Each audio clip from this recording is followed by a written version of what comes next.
అందరికీ నమస్కారం. ఇక కథలోకి వెళితే పార్టీలో ఒక టేబుల్ దగ్గర కూర్చుని ఉన్నారు పూజ ఇంకా గౌరీ. వచ్చిన వాళ్ళని చూసి ఆశ్చర్యపోయింది గౌరీ. పూజ, ఏంటమ్మా అవి పెద్దవాళ్ళు వేసుకునే డ్రెస్లా, లేదంటే చిన్నపిల్లలు వేసుకునే ఎల్కేజీ బట్టలా? గడ్డం కింద చేయి పెట్టుకొని వచ్చిన వాళ్ళని చూస్తూ అంది. తల్లి మాటలకి చురుగ్గా చూసింది పూజ. అమ్మా, కాస్త కూడా ఆ నోరు కుదురుండదా? అది ఫ్యాషన్, ఎవరిష్టం వాళ్ళది. నువ్వు కాస్త మెల్లిగా మాట్లాడమ్మా. హా, నాకు తెలుసు, నువ్వేమీ కంగారు పడకు. ఫ్యాషన్ అని నాకు తెలుసు, కానీ చూడు మరి ఎంత పొట్టిగా వేసుకుందో. ఇంకా నీ పక్కనున్న టేబుల్ కేసి చూడు. అయ్ బాబోయ్, అది మూతికి రాసుకుంది రంగునో లేదంటే కుంకుమనో అర్థమై చావడం లేదు అని గౌరీ అనగానే పూజకి నవ్వాగలేదు గౌరీ ముఖంలో ఎక్స్ప్రెషన్ చూసి. అమ్మ చూడు, డ్రెస్ బాగా వేసుకోలేదని, మేకప్ వేసుకున్నారని మనం పేర్లు పెట్టాల్సిన అవసరం లేదు. చెప్పాను కదా, ఎవరిష్టం వాళ్ళది. ముందు నువ్వు కామ్గా కూర్చోమా. ఇలా ఎంతసేపు కూర్చోవాలి? అసలు మీ బాస్ ఎప్పుడొస్తాడు పూజ? టైం అప్పుడే 8:30. అర్ధరాత్రి 12 గంటలకు వస్తాడా? ఉఫ్, అమ్మ ప్లీజ్ కామ్గా ఉండు అని పూజ చుట్టూ చూసింది. అందరూ పార్టీ మూడ్లో ఉన్నారు. ఇంతలో మేనేజర్ వచ్చి పూజతో పాటు మరో నలుగురిని ముందుకు పిలిచాడు. ఏమైంది సార్? బాస్ వచ్చేస్తున్నారమ్మా. మీ 5గురు సార్కి వెల్కమ్ చెప్పాలి. సార్, నేనెందుకు సార్ అని మొహమాట పడింది పూజ. ఉండుమా, ఎందుకు భయపడుతున్నావు? రండి, టైం అయిందని మేనేజర్ ముందుకు తీసుకొని వెళ్ళటంతో పూజ వెళ్ళక తప్పలేదు. పార్కింగ్ ప్లేస్లో కార్ ఆగింది. ఆ కార్ చూడగానే మేనేజర్ పరుగున ముందుకు వచ్చి డోర్ ఓపెన్ చేశాడు. కళ్ళకి గాగుల్స్ పెట్టుకుని స్టైల్గా కారు దిగాడు రుద్ర. బ్లాక్ కలర్ సూట్లో తనదైన స్టైల్లో ముందుకు నడుస్తూ చుట్టూ ఉన్న అమ్మాయిల అందరి చూపు తిప్పుకోనీయకుండా తన అందంతో కట్టిపడేశాడు. ఫ్లవర్ బొకే పట్టుకొని బాస్ కోసమే వెయిట్ చేస్తున్న పూజ 6 అడుగుల రూపంలో, ముఖంలో ఎక్కడా లేని దర్పం, రాజసంతో నడిచి వస్తున్న రుద్రని చూడగానే షాక్తో బిగుసుకుపోయింది. హాయ్ సార్, వెల్కమ్ అంటూ 4 అమ్మాయిలు రుద్రకి బొకే ఇచ్చారు. రుద్ర వాటిని తీసుకోలేదు. చిరునవ్వుతో తన పక్కనే ఉన్న మేనేజర్ వైపు చూశాడు. ఇంతలో ఒక అసిస్టెంట్ ముందుకు వచ్చి వాటిని తీసుకున్నాడు. పూజ మాత్రం ఈ లోకంలో లేదు. తను చూస్తున్న నిజాన్ని నమ్మడానికి తనకి కష్టంగా ఉంది. కళ్ళకి ఉన్న గాగుల్స్ తీసి పూజని చూశాడు. చేతిలో ఉన్న బుకే వైపు చూసి, వెల్కమ్ చెప్పడానికి నీకు ఇంకా ముహూర్తం ఉందా? అతని మాటలకి తేరుకుని, సారీ సార్, వెల్కమ్ అంటూ అతని ముందు ఫ్లవర్ బొకే పెట్టింది. ఆమెకి షార్ట్ లుక్ ఇస్తూనే బొకే తీసుకుని ముందుకు నడిచాడు. చుట్టూ ఉన్న అందరూ ఆశ్చర్యంగా చూశారు. రుద్ర యాటిట్యూడ్, పొగరు అందరికీ బాగా నచ్చింది. పూజని చూసి ఆ 4 అమ్మాయిలు కుళ్ళుకున్నారు. పదండి అని మేనేజర్ అనటంతో అందరూ లోపలికి నడిచారు. పూజకి మైండ్ పనిచేయడం లేదు. లోపలికి ఎలా వచ్చిందో కూడా తనకే తెలీదు. పూజ, పూజ అంటూ గౌరీ గారు వచ్చి భుజంపై తట్టేసరికి ఉలికిపడి చూసింది పూజ. ఏమైందమ్మా అలా ఉన్నావు? మీ బాస్ వచ్చాడా? వచ్చింది కంపెనీ బాస్ కాదమ్మా, మన బాస్. మన బాస్ ఏంటే? ఒకసారి అటు చూడు అని రుద్ర వైపు చూసింది. మైక్ తీసుకొని మాట్లాడుతున్న రుద్రని చూడగానే గౌరికి మైండ్ అంతా బ్లాక్ అయింది. తన మేనల్లుడు గురించి తనకి బాగా తెలుసు. బావేంటమ్మా ఇలా షాక్ ఇచ్చాడు? అదేగా నాకు అర్థం కావడం లేదు. నాకు తెలిసి మనతో మాట్లాడాలని గట్టిగా నిర్ణయించుకున్నారనుకుంటాను. అందుకే ఇలా షాక్ ఇచ్చాడు. అమ్మా, నువ్వు అలా మాట్లాడకు, చూద్దాం అసలు ఎందుకు వచ్చాడో అనుకుని రుద్ర చెబుతున్న మాటలు వింటూ ఇద్దరు లోపలే టెన్షన్ పడ్డారు. రుద్ర తను చెప్పాల్సిన ఆఫీస్ విషయాలన్నీ చెప్పి చురుగ్గా చూస్తూ మేనేజర్తో మాట్లాడుతూ పూజని చూశాడు. ఆ పక్కనే ఉన్న గౌరీ గారిని చూసి బాధపడ్డాడు. అప్పటికే గౌరీ గారి కళ్ళు కన్నీళ్లతో నిండి ఉన్నాయి. వచ్చిన వాళ్ళకి ఫుడ్ అరేంజ్ చేశారా? చేశాం సార్. స్టాఫ్ అందరికీ డిన్నర్ చేయమని చెప్పండి అని తను ఒక చైర్లో కూర్చున్నాడు. పూజ, గౌరీ ఇద్దరు భోజనం కూడా తినాలనిపించక ఇంటికి వెళదామని బయటికి నడిచేలోపే మేనేజర్ ఎదురుగా నిలబడ్డాడు. సార్, పూజ, సార్ నిన్ను ఇంకా మీ అమ్మగారిని ఛాంబర్కి రమ్మన్నారండి. ఏంటి సార్? టైం లేదమ్మా, మిమ్మల్ని తొందరగా తీసుకొని రమ్మన్నారు. లేదంటే సార్ మీ దగ్గరికి వస్తాను అన్నారు. వద్దు సార్, మేమే వస్తాం అంది పూజ. రుద్ర కోపం తెలిసి అతను ఎలా రియాక్ట్ అవుతాడో తెలిసి. సరే రండమ్మా అని మేనేజర్ వెళ్ళటంతో పూజ భయంగా గౌరీ వైపు చూసింది. ఎక్కడైతే రుద్రకి నిజం చెప్పాల్సి వస్తుందేమో అని. ఎందుకురా భయపడతావు? పద, ఏదైతే అదైంది. నీ వెనక ఎప్పుడూ అమ్ముంటుంది కదా, ఇంకెందుకు భయం అని గౌరీ గారు అనటంతో పూజకి కాస్త ధైర్యం వచ్చింది. భయపడుతూనే ఆఫీస్ లోపలికి అడుగు పెట్టారు. ఒంటి మీద ఉన్న సూట్ తీసి చైర్పై వేసి గ్లాస్ డోర్ దగ్గర నిలబడి సిటీని చూస్తున్నాడు రుద్ర. ఎక్కడ చూసినా లైట్స్తో వెలిగిపోతున్న షాపులు, బైక్లు, కార్లు, అన్ని రకాల వాహనాలు. నెమ్మదిగా డోర్ ఓపెన్ చేసి లోపలికి వచ్చారు గౌరీ, పూజ. డైరెక్ట్గా వస్తే కానీ మీరు నాతో మాట్లాడరన్నమాట, అవునా అత్త అంటూ సూటిగా వెనక్కి తిరిగాడు. మేనల్లుని చూడగానే దుఃఖం పొంగుకొచ్చింది గౌరీకి. రుద్రాంశ్, ఇప్పుడు గుర్తొచ్చాడు మీకు రుద్రాంశ్, అవునా? అతని వాయిస్లో కోపం ఇట్టే తెలుస్తుంది. ఒక మనిషి అన్నిసార్లు ఫోన్లు మెసేజ్లు చేస్తున్నాడంటే వాడు పిచ్చోడనే కదా అర్థం మీ దృష్టిలో? రే నాన్న. ఏ అత్త, బాధగా ఉందా? అది కాదురా, ఒకసారి మేం చెప్పేది విను. మీరు చెప్పేది వినడానికే వచ్చానత్త. నిజ నిజాలేంటో తెలుసుకునే వరకు ఇక్కడి నుంచి కదిలేది లేదు అని రుద్ర అనగానే పూజ భయంగా చూసింది. ఎందుకో రుద్రని చూడాలంటేనే భయం వేసింది తల్లి కూతురిద్దరికి. అత్త, చెప్పు రుద్ర. పూజతో నేను పర్సనల్గా 10 నిమిషాలు మాట్లాడాలి, నువ్వు పర్మిషన్ ఇస్తావా? మరింత భయంగా తల్లి వైపు చూసింది పూజ. అమ్మా, నువ్విక్కడే ఉండు, ఏదన్నా నీ ఎదురుగానే మాట్లాడుకుందాం చూపుతోనే సైగ చేసింది పూజ. కొన్ని విషయాలు పర్సనల్గా మాట్లాడుకుంటేనే కరెక్ట్ పూజ గారు. మాటల్లో వెటకారం తొంగి చూసేసరికి పూజ కిక్కురుమనకుండా తలదించుకుంది. మీ అమ్మకి నేనంటే ఇష్టం లేదురా. కారణం నేను చేసే దాన ధర్మాలకి ఆస్తంతా తగలేసి ఎక్కడ నీకు కట్నం ఇవ్వను అని మీ అమ్మకి ఆలోచన పుట్టి ఇలా చేసింది. నువ్వు నా కూతురితో మాట్లాడాలి అనుకుంటే మాట్లాడు, తను నీ మరదలరా. నన్నెందుకు పర్మిషన్ అడగడం? కంటి నిండా నీళ్లతో ఉంది. నన్ను మీరు పరాయి మనిషిలా చూస్తున్నప్పుడు నేను ఇలాంటి పర్మిషన్లు అడగడంలో తప్పులేదులే అత్త. తనేదో చిన్నపిల్లరా, కోపంలో నీ నెంబర్ బ్లాక్లో పెట్టింది. నువ్వేమీ మాట్లాడాలనుకుంటున్నావో మాట్లాడు అని గౌరీ బయటికి వచ్చి రిసెప్షన్ హాల్లో ఉన్న సోఫాలో కూర్చుంది. ఎలా ఉన్నావు పూజ? ఆమె ఎదురుగా నిలబడి అడిగాడు. బాగు అంటూ మాటలు ఆపేసింది. అప్పటికే తనకి దుఃఖం ఆగడం లేదు. ఒక్కసారిగా రుద్రని హత్తుకుని వెక్కి వెక్కి ఏడ్చింది. రుద్ర ఏమీ మాట్లాడలేదు. మౌనంగా మనసులోనే రోదించాడు. ఎందుకు ఇలా చేశారు? నువ్వు అత్త, ఇంట్లో వాళ్ళందరూ కలిసి ఎందుకు నన్ను మోసం చేశారు? సూటిగా అడిగాడు. నెమ్మదిగా అతన్ని వదిలి, ఇదే ప్రశ్న నువ్వు మీ అమ్మనెందుకు అడగలేదు బావా? మా అమ్మ అడిగినా నిజం చెప్పదు కాబట్టి. నిజం చెప్పదనా, లేదంటే అత్త మనసుని బాధ పెట్టడం ఇష్టం లేకనా? సూటిగా అడిగింది. రెండూని. బావా, నేనంటే అత్తకిష్టమే.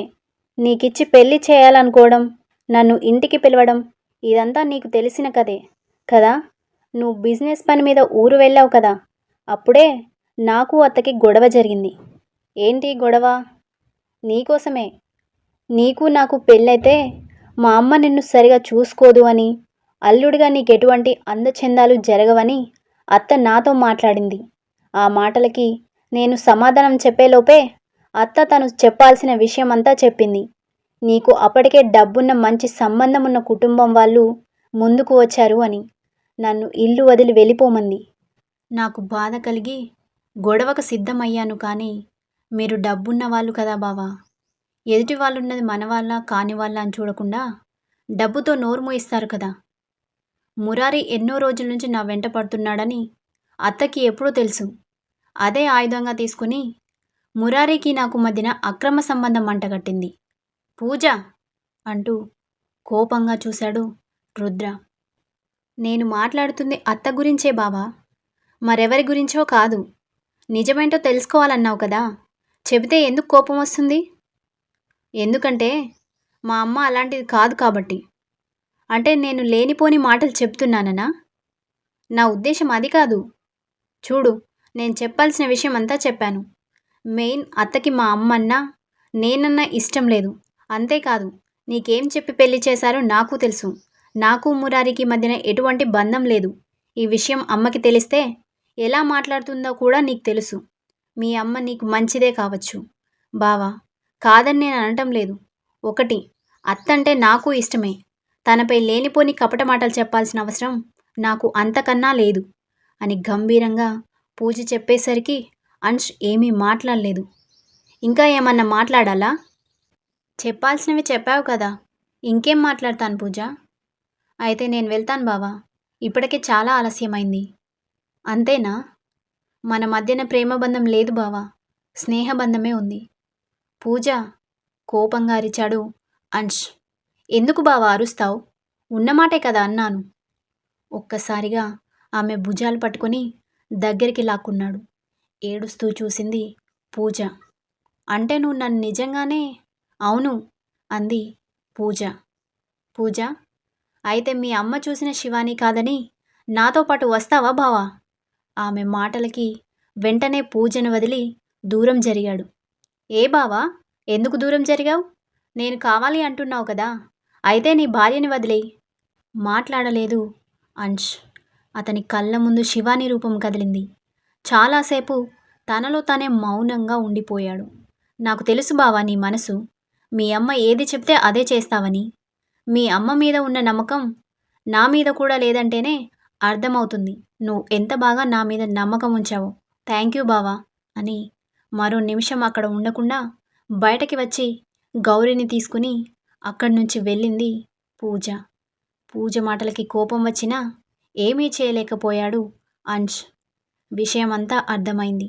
తన ప్రేమ దూరం అవ్వడానికి కారణం తన కన్న తల్లే అని చాలాసేపు తనలో తానే ఆలోచించుకుని ఒక నిర్ణయానికి వచ్చి కార్ కీస్ తీసుకుని బయటకి వచ్చాడు. కార్ వేగంగా పోనిచ్చాడు. ఇక కట్ చేస్తే కథలు చదువుతున్న శివాని టైం చూసింది. 10 అవుతుంది. బయటకని వెళ్ళారు, ఇంకా రాలేదేంటి అనుకుని వరండాలోకి వచ్చి అంశ్ కోసం చూసింది. అప్పటికే శివాని కడుపులో ఎలుకలు పరిగెడుతున్నాయి.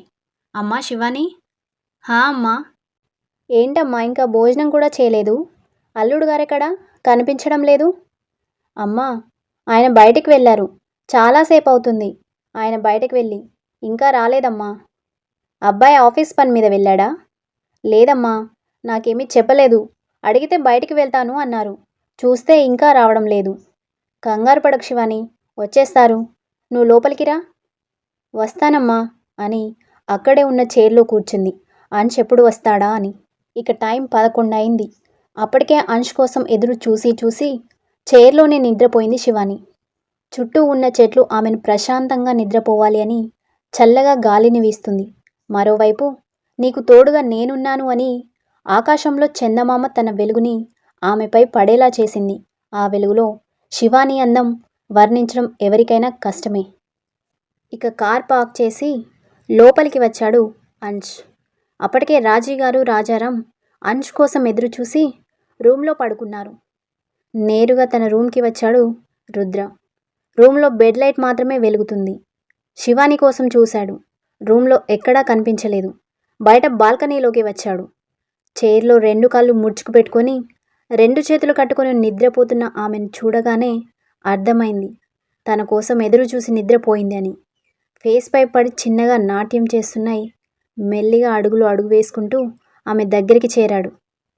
సరే, నా కోసం నువ్వు శివానీని వదిలే బావా అన్న పూజ మాట గుర్తుకు రాగానే అంశ్ బాధగా కళ్ళు మూసుకున్నాడు. అంతలోనే కళ్ళు తెరిచి పడుకున్న శివాని తల నిమిరాడు. అతని చేతి స్పర్శకి మెల్లిగా కళ్ళు తెరిచింది. ఎదురుగా అంశ్ చూడగానే నిద్రమత్తు ఎగిరి, మీరెప్పుడొచ్చారండి? ఇప్పుడే శివ. నిద్రొస్తే లోపల పడుకోవచ్చు కదా, బయటెందుకు ఇలా చైర్లో పడుకోవడం? మీకోసం ఎదురు చూసి చూసి ఎలా నిద్రపోయానో నాకే తెలీదండి. అయినా ఇంతసేపు బయట షికార్లంటూ తిరిగారా? మాట్లాడుతూనే పైకి లేచింది. వాట్? షికార్కా? హా, మరి అసలు మీరు బయటకెందుకు వెళ్ళారు? అసలు నేను బయటకెందుకు వెళ్ళానో నీకు తెలుసా? తెలీదు. మరి తెలియకుండా షికారు అంటావేంటి? ఏంటి, పెత్తనం చేయాలని చూస్తున్నావా? అడగడం కూడా తప్పేనా? మీరసలు ఎందుకు బయటికి వెళ్ళారో నాకు తెలీదు కదా. పోనీ మీరేమన్నా భోజనం చేసి బయటికి వెళ్ళారా? లేదు. తినకుండా ఖాళీ కడుపుతో బయటికి వెళ్ళారు. నాకెంత భయం వేసిందో మీకేం తెలుసు? అయినా టైంకి తినాలి కదా అండి. ఇలా బయట పని ఉందని అర్ధరాత్రులు ఇంటికి వస్తే మీ ఆరోగ్యం ఏం కావాలి? ఆమె మాటలకి చురుగ్గా చూశాడు.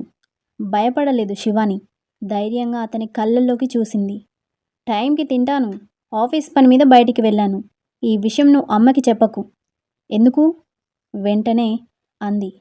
ఎందుకు అనేది అమ్మ కోసం నీకు తెలీదు.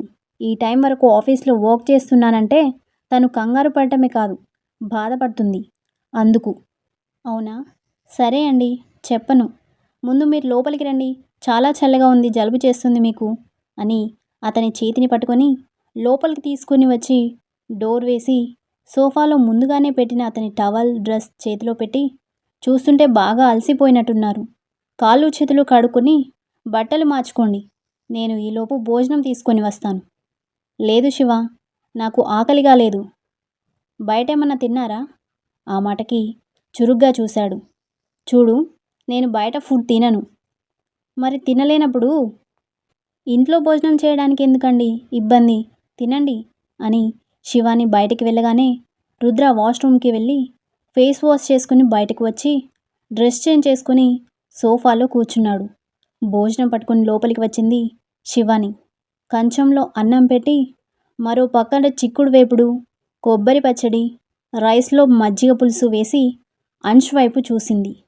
తను దీర్ఘాలోచనలో ఉండడం చూసి, రుద్రగారు. ఏంటి శివ, ఏమైంది అలా ఉన్నారు?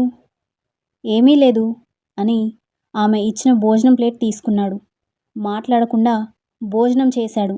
ఆమె కూడా భోజనం పెట్టుకొని తింటూ అంష్ని చూసింది.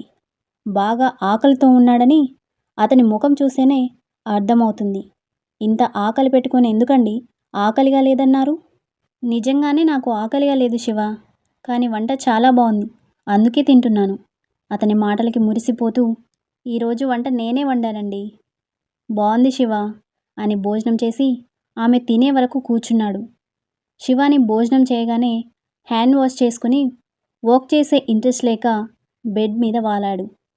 ఈ గ్యాప్లో శివాని తిన్న ప్లేట్స్ అవి కిచెన్ రూమ్లో పెట్టి లోపలికి వచ్చి అంశ్ పక్కన పడుకుంది. వెంటనే తనకి నిద్ర పట్టేసింది.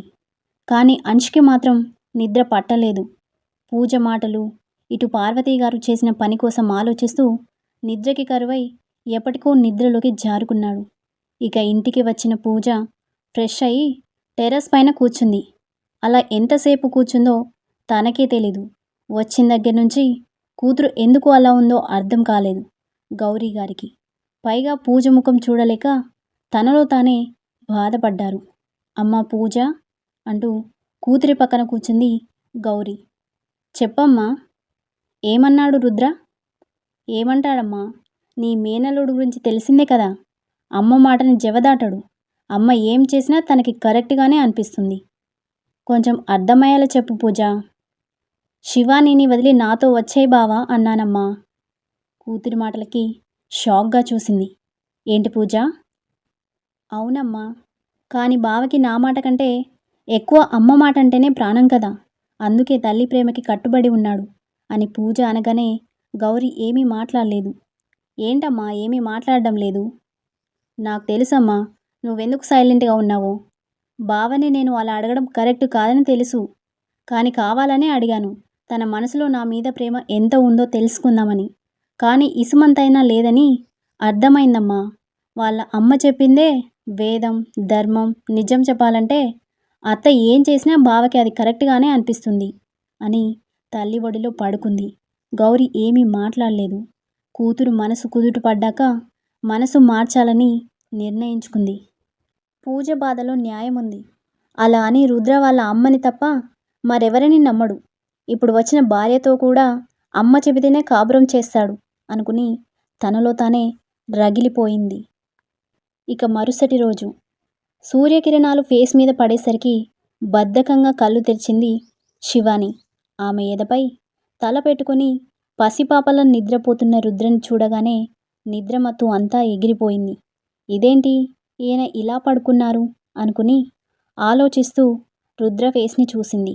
ఆ సూర్యకిరణాల వెలుగుకి అతని అందం మరింత వెలిగిపోతుంది. మెరుస్తున్న నల్లని మీసకట్టు చూస్తూ అతని పెదవులకేసి చూసింది. ఎరుపు రంగులో ఎంతో చిన్నగా ఉన్నాయి. చిన్నప్పటి నుంచి అత్తమ్మ బాగా నలుగు పెట్టినట్టుంది. అందుకే ఈయన ఇంత తెల్లగా అందంగా ఉన్నారు అనుకుని నవ్వుకుంది. ఎందుకో చూసే కొద్దీ చూడాలని అనిపించింది రుద్రని. మరోవైపు అతని వెచ్చని ఊపిరి శివాని ఎదని తాకేసరికి ఉక్కిరి బిక్కిరి అయింది. తెలియకుండానే ఆమెలో చిన్న వణుకు, తెలియని బిడియం చోటు చేసుకున్నాయి. టైం చూసింది. అప్పటికే 7. దేవుడా, టైం అప్పుడే 7 అయింది. ఈయన్నెలా నిద్రలేపాలి అనుకుని ఆలోచిస్తూ ఉండగా రుద్ర ఫోన్ మోగటంతో శివాని వెంటనే కళ్ళు మూసుకుంది. ఎలానో రుద్ర నిద్రలేస్తాడని ఫోన్ సౌండ్కి డిస్టర్బ్ అయ్యి మత్తుగా కళ్ళు తెరిచి బెడ్ కేసి చూశాడు. దిండుపై ఉన్న ఫోన్ తీసుకుని చెవి దగ్గర పెట్టుకొని అలానే పడుకున్నాడు. హలో అమ్మా. నాన్న, ఇంకా నిద్ర లేవలేదా? లేచానమ్మా. అదే మీరెప్పుడు వస్తారా అని కాల్ చేశానురా. అంటే నీకు తెలుసు కదా, మీ నాన్నమ్మ మీ ఇద్దరి చేతుల మీదుగా మన గుడిలో పూజ జరిపించాలంటుంది. మీరెప్పుడు వస్తారో చెబితే పూజారి గారితో మాట్లాడదామని. ఈరోజు వస్తామమ్మా. పూజకి ఏర్పాట్లు చేసుకోండి. రేపే పూజ చేద్దాం. ఒక మాట, మీ అత్తమ్మ వాళ్ళని కూడా అడుగు నాన్న. హా అమ్మా. శివాని లేచిందా? హా అమ్మా, కిచెన్ రూమ్లో ఉన్నట్టుంది. నేను ఫ్రెష్ అయ్యి కాల్ చేస్తాను. అప్పుడు తనతో మాట్లాడు. సరే నాన్న, ఉంటాను అని పార్వతీ గారు కాల్ కట్ చేయగానే రుద్ర ఫోన్ పక్కన పెట్టి శివానీపై పడుకున్న విషయం మర్చి ఆమె ఎదపై తలని వాల్చి విండో నుంచి కనిపిస్తున్న కొబ్బరి చెట్లు చూసి చిన్నగా నవ్వుకున్నాడు. మెల్లిగా కళ్ళు తెరిచిన శివానికి మరింత సిగ్గు వేసింది. రుద్ర అంతలా తనని గట్టిగా పట్టుకొని పడుకునేసరికి చల్లని గాలి తాకగానే తన్మయంతో కళ్ళు మూసుకుని కళ్ళు తెరిచాడు. తను ఎక్కడ ఉన్నాడో, ఎలా పడుకున్నాడో చూసుకుని శివాని కేసి చూశాడు. అప్పటికే బిక్కుబిక్కుమంటూ చూస్తుంది శివాని. ఇంకా ఎంతసేపు పడుకుంటారు మీరు? చాలా బరువుగా ఉన్నారు తెలుసా? ఆమె మాటలకి వెంటనే తేరుకొని సారీ శివ అని ఆమెనికి దూరం జరిగాడు. వెంటనే తన పవిట సర్దుకొని టవల్ తీసుకుని వాష్రూమ్కి పరుగు తీసింది శివాని. రుద్ర పైకి లేచి తల విదిలించుకొని ఫోన్ చూస్తూ బయట బాల్కనీలోకి వచ్చాడు. చుట్టూ పల్లెటూరి వాతావరణం కావటంతో రుద్రకి శివాని ఇల్లు బాగా నచ్చింది. అక్కడే ఉన్న చైర్లో కూర్చుని చాలాసేపు ఫోన్లో మునిగాడు. ఈలోపు శివాని ఫ్రెష్ అయి రెడీ అయ్యి బెడ్ సర్ది రుద్ర బట్టలు తీసి మంచంపై పెట్టి కిందకి వెళ్ళింది. అప్పటికే దోశలు వేస్తున్నారు రాజీ. నువ్వెందుకమ్మా టిఫిన్ చేస్తున్నావు? నేను చేసేదాన్ని కదా. ఏ, నేను నీకోసం అల్లుడు కోసం టిఫిన్ వంట చేయకూడదా ఏంటి? నా ఉద్దేశం అది కాదమ్మా. నీకెందుకు శ్రమ అని. శ్రమేం లేదు శివాని, కాఫీ కలుగుతానుండు. వద్దుమా, నేను కలుపుతాను. వంటేం చేయను? వంట ఏమొద్దమ్మా, నేను ఆయన టిఫిన్ చేసి బయలుదేరుతాము. అదేంటి సడన్గా? అది గుడిలో ఏదో పూజ చేయాలని అత్తమ్మ ఫోన్ చేసింది. అందుకే ఇప్పుడు వెళ్తామమ్మా. పోనీ రేపు పొద్దున్నే వెళ్ళండిరా. పుట్టింట్లో ఉండాలని ఏ ఆడపిల్లకు ఉండదమ్మా. కానీ నా జీవితం అందరిలో అయితే కాదు కదా. ఇంట్లో ఉన్న నాన్న కోపం ద్వేషం భరించలేను. అందుకే నేను వెళ్ళిపోతున్నాను అనుకుని. పొద్దున్నే అంటే ఎలా అమ్మా? ఈరోజు వెళితేనే కదా రేపు పూజ కోసం అన్నీ చేసుకునేది. అయినా వెంటనే జర్నీ చేసి పూజ చేయడం అంటే కష్టమమ్మా. నాన్నతో చెప్పమ్మా, మేము వెళతామని. సరే శివాని అని రాజీ ఇంకా విషయాన్ని కదిలించలేదు. తనకి రుద్రకి కాఫీ కలుపుకొని ట్రేలో పెట్టి తన రూమ్కి వచ్చింది శివాని. అప్పటికే ఫ్రెష్ అయ్యి ఫుల్ హ్యాండ్స్ బ్లాక్ టీషర్ట్ వేసుకుని దానిపై బ్లూ కలర్ జీన్ ప్యాంట్ వేసుకుని సోఫాలో కూర్చుని ల్యాప్టాప్లో సీరియస్గా వచ్చిన మెయిల్స్ అన్నీ చెక్ చేస్తున్నాడు రుద్ర. ఏమండి? చెప్పు శివాని. కాఫీ అని అతని చేతికి ఇచ్చింది. శివ, మీ అమ్మగారు ఉన్నారా? మనం టిఫిన్ చేసి బయలుదేరుతున్నామని చెప్పానండి. ఆమె మాటలకి ఆశ్చర్యంగా చూశాడు. ఫోన్లో మాటలు విన్నావా? లేదు, మీ మాటలు విన్నాను. అందుకే అమ్మతో మాట్లాడాను. తను కాఫీ కప్ తీసుకుని రుద్రకి దూరంగా కూర్చుంది. నీకు ఇక్కడ ఉండాలని లేదా? మౌనం వహించింది. సరే, బట్టలు సర్దు, టిఫిన్ చేసి బయలుదేరదాం అని కాఫీ తాగి వాక్లో మునిగాడు రుద్ర. శివాని కాఫీ తాగి రుద్ర చెప్పినట్టుగానే బట్టలు సర్ది అతని దగ్గరికి వచ్చింది. ఏంటి శివ, మీ వర్క్ ఇంకా అవ్వలేదా? లేదు. అయితే టిఫిన్ తర్వాత చేద్దామా? ఆమె మాటలు బట్టి తనకి ఆకలి వేస్తుందని అర్థమై, లేదు పద తినేసి బయలుదేరదాం అని చెప్పి కిందకి వచ్చారు. రాజారాం కూడా బయటికి రావడంతో శివాని భయంతో రుద్ర చేతిని పట్టుకుంది. ఏమైంది? ఏమీ లేదండి. సరే అని ఇద్దరు టిఫిన్ చేసి రాజారాంతో మేం వెళ్తున్నాం, మళ్ళీ వీలు చూసుకొని వస్తాం మావయ్య అని రుద్ర చెప్పాడు. వాళ్ళ మాటలు వింటూ సైలెంట్గా టిఫిన్ చేసింది శివాని. సరే బాబు, జాగ్రత్తగా వెళ్ళండి. జాగ్రత్త శివాని అని రాజారాం అనగానే శివాని ఆశ్చర్యంగా చూసింది. నీ తింగర్ చేష్టలతో అక్కడ ఎవరిని ఇబ్బంది పెట్టకు, జాగ్రత్తగా మలుచుకో. ఇకపై అదే నీ ఇల్లు. అంతేకాదు, ఇంట్లో అత్త మామలందరినీ బాగా చూసుకో. ఏమాత్రం చిన్న తేడా వచ్చినా తెలుసు కదా ఏం చేస్తానో. అర్థమైంది నాన్న అంది. బాబు జాగ్రత్త, శివాని జాగ్రత్త.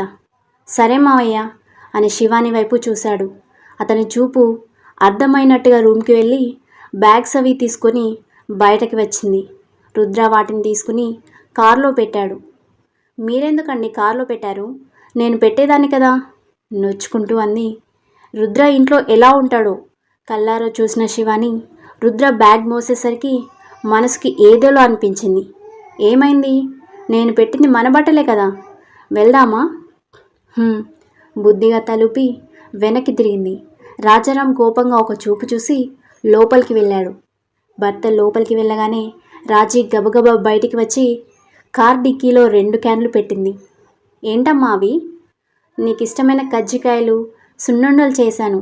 అంతేకాదు ఒక స్టీల్ బాక్స్ ఉంది, అందులో నీకు ఇష్టమైన గులాబ్ జాములు చేశాను, తిను సరేనా?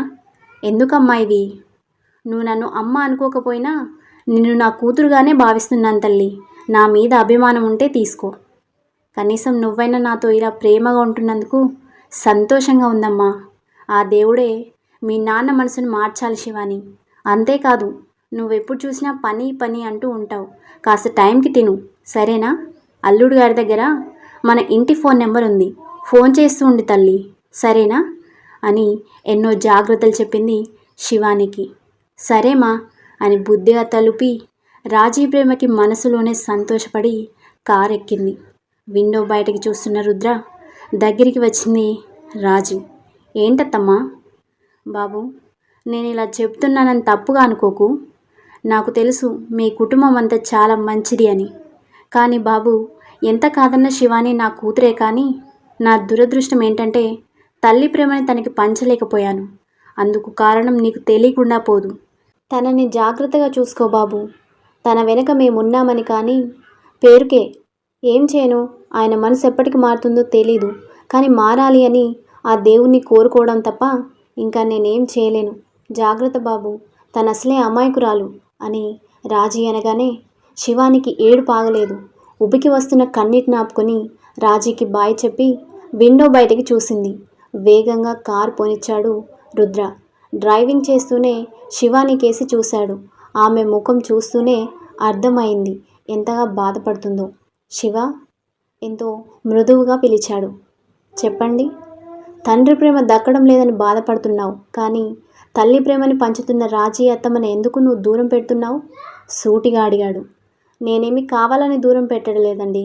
మా అమ్మతో మాట్లాడాలని నాకు ఉంటుంది, కానీ మా నాన్నకి ఇష్టం ఉండదు. ఆయనకి ఇష్టం ఉండదని మీ అమ్మ మనసును బాధ పెడతావా? మరి ఏం చేయనండి?